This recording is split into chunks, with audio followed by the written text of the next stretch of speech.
It was 1988, and professional diver Robert Foster was searching for underwater formations off the coast of Florida when he suddenly noticed disturbances in the water off in the distance. As if by some unknown force, the water around him suddenly became choppy and violent, and clouds of shaken sediment spiraled up from the seabed. A strange figure slowly emerged through the chaos. Turning his gaze to the unusually rough area of water, he saw a figure that seemed to be waving at him. When it got within 20 yards of him, he saw that it had clawed hands like appendages, and those limbs extended towards him. The creature continued to swim closer and closer, to the amazement of the diver, who soon noticed a pair of unmistakable breasts and smooth skin on the creature's upper body, as well as flowing hair crowning its head. Its hind limbs were covered with scales. This sea monster didn't look like the typical mermaid. Robert was horrified and later said that he never before saw such evil hatred in the eyes of any man or beast. Immediately heading back to the surface, Robert managed to climb back into his boat without ever being physically attacked by the angry mermaid. He would never see the creature again. The Birmingham giant shrimp was a bizarre cryptid sighted in 1946 by a Birmingham, Washington native named Virginia. The personal account was first published in an early issue of Strange magazine. The entity was seen standing inside a large hole in the wall of the basement laundry room of Virginia's rundown apartment building. The orange-colored body and little spidery thin legs and antenna on its head that kept moving back and in and out. The account reads, "Hi, my name is Virginia Staples, and in 1948 I lived in Birmingham, Washington. The apartment where I lived had a gigantically huge basement. There were huge holes in the wall, and the apartment house manager used to tell me that it was rumored there was a passage to the water. The huge apartment houses were so close together, and they all had basements, and they were old buildings. There was a washer and a wash tub and a clothesline, and on this particular day I had gotten my clothes all hung up, but I kept feeling someone was staring at me or looking at me. It was such a creepy feeling. I finally turned around and looked towards the back of the basement and froze. I was so scared I can still feel it. I couldn't move. In one of the huge holes in the basement, there stood this thing. Oh, it was horrible. I stand 5 foot tall, and this creature was as tall as I was. It had bright orange-colored body and little spidery thin legs and antenna on its head that kept moving back in and out. That thing started towards me. I backed out of the basement, got up to my apartment, and I packed all my things and moved. I was so scared. I moved over to Seattle to my cousins. I went to an aquarium to see if I could see anything that looked like what it was, and the only thing that I could find that looked anything like it was this tiny shrimp. But it just couldn't make sense. I had horrible nightmares for years. I finally got up enough nerve a couple of years ago to go back and revisit Birmingham, but the Navy has enlarged so much, and the apartment house on Denny Street has been torn down. Nobody would really believe this, but as God as my witness, it really happened. In Irish mythology, the hungry grass is a cursed patch of grass. Whoever steps on it will suffer eternal and insatiable hunger. It is suggested that the hungry grass is cursed by the proximity of a corpse of someone who has unabsolved sins. This myth may be related to beliefs established during the Great Famine of the 1840s. In the letters of Margaret McDougall, the expression hungry grass, similar to the myth, is used to describe the pain of hunger. Another version of the hungry grass story says that anyone who passes through it becomes temporarily hungry. To cross safely, you need to bring a snack to eat along the way. In some accounts, the grass initially appears to cover only a short distance, but grows larger as the victim digs deeper, trapping them. It was also said that hungry grass forced victims into endless, dangerous fields. In some rare stories, hungry grass devours humans, which is a lot more interesting to me than grass that makes you hungry. It is believed that hungry grass does not eat just people, but also crops. It was not always called hungry grass. It was said that it was actually a spirit of a man that ate humans. It is said if you help the hungry man, you will enjoy eternal prosperity, even during the worst times of famine. No one knows what the hungry man looked like, but his visits to Ireland may have given him an appearance. The legend eventually morphed into hungry grass, as some grass, if stepped on, will knock you unconscious and take your life, which has happened to many farmers and fishermen. A folkloric manifestation of historical trauma from the Great Famine would also linger in the minds of those who lived after the 1850s. This is why in most variations of folklore about hungry grass, these effects are said to be due to a person walking on the grave or burial place of victims of the famine. It is also why presumably the Irish term can be more accurately translated as famine grass instead of hungry grass, a misunderstanding of true Irish tradition. Historians have argued that grass-eating people is a myth told to outsiders, as it is possible internet legend be told as literal accounts, many of which are deliberate distortions of Irish culture. As always, direct sources should always be properly credited and cited, as so many so-called stories are actually artifacts of mistranslation. Hey, I am just here to tell stories. I believe fictional stories can be as interesting as true stories. A lot of cryptid and legend encounters are just sightings with no proof, but eyewitness testimony. I may be ignorant, but I believe most people are good and honest and would not make up such lies. However, today there remains a very real tradition of hungry grass in Ireland, with most sources agreeing that it was much stronger in the past. Have any of my Irish viewers heard of this before? There are multiple possible explanations for what this is. Folklore, an unknown but biologically consistent carnivorous plant, a supernatural phenomenon that manifests in the form of grass, but does not exist within the limits of reality that we take for granted, similar to reports of bottomless pits.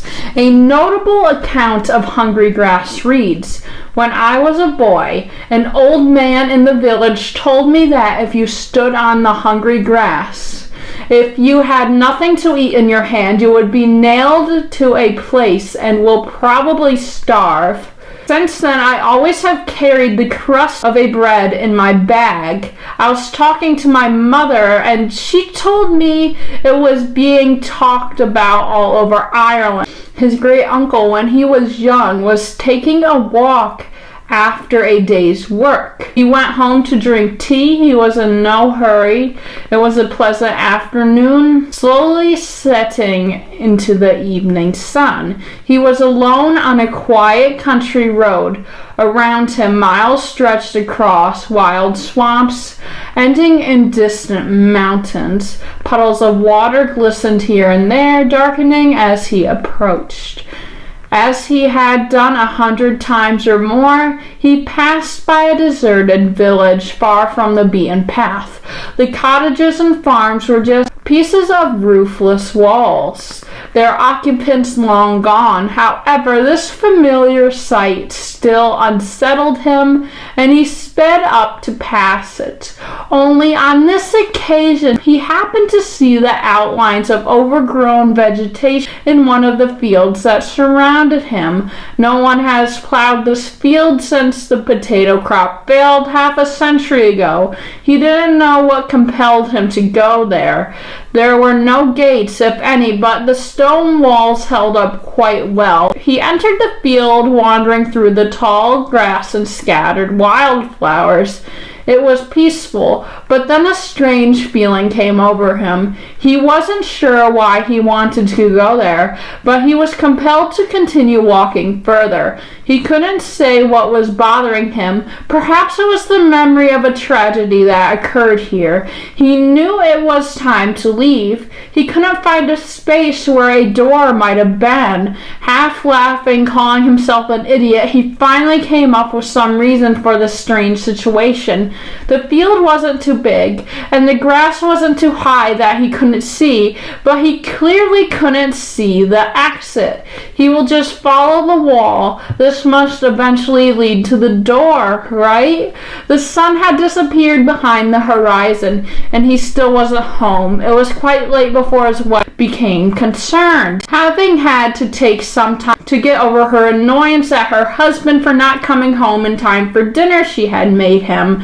First, she made sure he wasn't in any of the local pubs. His brothers, cousins, and friends formed a search party, looking throughout the entire town. They retraced the path he would have walked home from work. It was now nearly midnight, and the empty swamp was pitch black, with no moonlight to guide them. They called his name and listened attentively. No response was heard. However, a group of them continued hunting all night, walking cautiously through the swamp, calling, listening, but hearing nothing. It wasn't until morning that he was found, still walking around the fields. One of his co-workers and two brothers stood outside the area calling his name. He seemed empty, unresponsive, but extremely desperate and exhausted. He didn't look up or even acknowledge their presence. Finally, his older brother grabbed his arm as he staggered through the opening of the wall. He looked at them with haunted eyes and mumbled about hunger. So much hunger, he was famished. Then he collapsed. He was taken home and cared for by his worried wife. He seemed aged and frail, shaken to the core. His fatigue was beyond what was expected for a healthy man in his prime, even one who had been walking all night. He was so hungry, always so hungry, that no food could appease. He never recovered and passed within a week. So sorry I was interrupted. There is a cat outside and I must say hi. Dwayne Berger sat back and watched the flames circle lightly in the November desert air. The aforementioned 22-year-old outdoorsman and his friend Mark, who was 2 years younger than him, decided to go camping near an abandoned copper mine in Arizona. They had just enjoyed a busy day, walking and taking pictures. Fascinating landscapes. They made a short trip to the mine to look for more photos, but now they were just happily drinking After a dinner of steak and beans, their calm was soon shattered when screams suddenly rang out from the dark tunnel. Realizing that they had to do something, the men grabbed their weapons they had and aimed it in the direction of the mine. The year was 1997, and Dwayne and his friend were gradually feeling pretty good about life after a tiring day before the aforementioned screams suddenly invaded their night. Apparently, the men never even discussed the supernatural, and so the possibility that the terrible moans and screams could be the product of spirits like the banshee was the furthest thing from their minds at the time. They just sounded too real and seemed to suggest there were several women in the mines being tortured or something, and sometimes several voices could be heard shouting in unison, probably somewhat paralyzed with fear. The men just sat there, completely unsure of how to proceed. In the end, they decided that they had to save the assumed victims that were screaming in the mine. They noted that there were no fresh tire tracks or recently used campfire remains in the area to indicate that anyone else had recently visited the site, leading Dwayne and his companion to conclude that the only logical explanation for the incident was that someone lived deeper in the mine, and whoever it was treated all the women who were with them terribly. In a display of manly courage, the men grabbed nearby steak knives and tire irons to use as weapons and flashlights to light the way, before stepping bravely into the opening of the long, gloomy tunnel. They had barely gone a dozen meters before they noticed a green glow in front of them. They also soon spotted the silhouetted figure of two men in dark robes who seemed to be trying to prevent the men from entering the mine. Dwayne and Mark nervously whispered to each other, now even more convinced that they had found a horrific satanic cult ceremony that supposedly involved human sacrifice. Nervous but apparently still not scared enough to retreat, the men continued to approach and soon discovered that the creatures in front of them were only barely 5 feet tall, and that the two men were over 6 feet tall, meaning that they should have been able to hold their own to the dwarven cultists.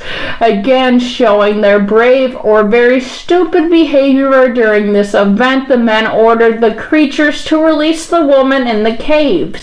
This caused the dwarves to respond in unison, speaking in a strange, mechanical voices and declaring that the women were beyond their help. Leave now or perish, leave at once or join them. Desperate Dwayne, probably more confident by the beers he and his friend had enjoyed that night, shined a flashlight on the face of one of the creatures to reveal that it had a red Harley Quinn-like mask over the top of its face. Its uncovered face was described as a sickly gray. The creature clearly didn't react to the bright light in its eyes and screamed what Dwayne thought was profanity in some obscure language before both creatures produced wand-like objects that spewed yellow light at the witnesses, which immobilized them both. Then they shined a greenish beam against the wall of the mine, melting away the solid rock and revealing a door. The two creatures quickly rushed into this opening, disappearing into the darkness, and after a few seconds the doorway was again sealed with solid rock. The crippling effects of the creature's beam weapon, as Dwayne later described them, wore off quickly, lasting less than a minute total, but leaving the two men tingling, describing the feeling as if they had just elbowed their funny bones Now that they could move again, they quickly decided they were temporarily transformed into some incredible supernatural creatures or aliens from another world or demons from hell. They quickly built a fire and grabbed their gear before leaving as quickly as possible. Dwayne later claimed that he and his friend were haunted by the screaming voices they heard that fearful night. He says he's sorry he couldn't help the desperate sounding woman, but also asserts how desperate his stupid younger self situation really was, trying to use steak knives against beam guns that can paralyze you and then open and close holes in stone walls. Later, Dwayne concludes that he and Mark may actually have heard the voices of souls being tortured in hell. Sometimes he wonders if they stumbled into some ungodly damned hole that really went straight from hell to earth. Mike is a 50-year-old man with an electrical engineering background who had a very strange encounter with an apparently extraterrestrial elemental entity on December 20th, 2003 in Litchfield, California. Mike is actually his real first name, but his last name has been withheld to protect the witness anonymity. It was nighttime in winter, and the moon was out and shining in the clear sky. I live alone, my street is a dead end, and there's enough space between the houses. I like this area because I prefer my privacy. But tonight I wish I had a lot of neighbors so I could call them and come see this thing. I went outside to get some air and clear my head because I was working on this project for IBM to design a power relay station for one of their main computer rooms. And it was starting to get to me because I didn't understand how to get the wire through the junctions without burning the building down. I went outside, looked up, and saw a cigar-like object in the sky hanging there like a giant blimp with no lights. At first I thought it was just that, a blimp. It was right above my yard and not that high. I asked myself, what the hell is this guy doing hanging in the sky with no lights? And suddenly a pink light flashed, and there was this creature in my yard that looked like a man made of smoke. I have about an acre in my front yard, so it was pretty far away, but I could make him out. He appeared to be gray smoke, and the moon illuminated his form. At this point, I don't know what happened to that object in the sky because my eyes were on the man or whatever that was slowly walking towards my front door. Then I heard the neighborhood dogs start howling and barking at this figure, and this figure walking towards me. I shouted, "Can I help you?" But the thing was now less than 100 feet in front of me, closing in. It looked like a man made of smoke. It was about 7 feet tall and very slim, and I could not see a face or hands, only arms, head, legs, and body. I quickly went back into the house, closed the door, and shut the curtains. Then the lights went out, and it really freaked me out. I went to the phone to call the police, but the phone was dead, and suddenly the doors and walls of my house were pounding, which was so loud and powerful that things flew off the shelf I had in my living room. I ran over and grabbed a baseball bat to defend myself. As I descended the stairs, I heard voices in the living room. I couldn't understand what they were saying. It sounded like a song or a prayer in some foreign language. I went downstairs and screamed as I went into the living room, swinging the bat, knocking over the lamps and breaking the TV. Then suddenly the sound stopped and the lights came back on. Still shaking, I grabbed my phone and thank God it worked. I called the police. In about 10 minutes, 2 policemen came to the place and made a report. I could tell the cops didn't believe me and asked if I had been drinking or on substances. I've never seen a ghost or anything supernatural happen to me or anything, but that changed my mind and made me realize that we're not the only things living that share this planet. Encounters with beings that can be interpreted as shadow people, ghosts, or elementals are not usually associated with UFO reports. This report reveals that the UFO phenomenon is very important to understanding the existence of many other paranormal phenomena. We can only make sense out of Mike's encounter if we consider the possibility of multiple dimensions and a parallel reality, as a physical being made of smoke does not seem possible on this plane of existence. Speaking on the Expanded Perspectives podcast, a witness who goes by the initials SB told the unique and strange story one of their patients told them while working in a hospice. The witness was apparently at the end of her life, but her illness had nothing to do with mental illness. Apparently, she told her story many times without a doubt. She lived in Grassy, Alabama when she was a young mother. One day, she was collecting laundry from the line when she had a strange feeling before encountering an abnormal creature hunching behind a woodpile. It was described as a 3-foot-tall white creature with long hair, long enough to drag on the ground, walking on all fours. Its face was long and reminded him of an armadillo, hairless and smooth as a bone. His eyes were kind and human-like. It never broke eye contact with her. When it came within reach of the witness, it suddenly became as flat as a sheet, but continued to look at her. As any sane person would do now, the witness quickly moved away from the creature and back to her house. Even though the creature was not threatening, we instinctively fear the unknown, which is a good thing. Do not be too trustworthy. Things can seem nice to gain your trust, then hurt you later.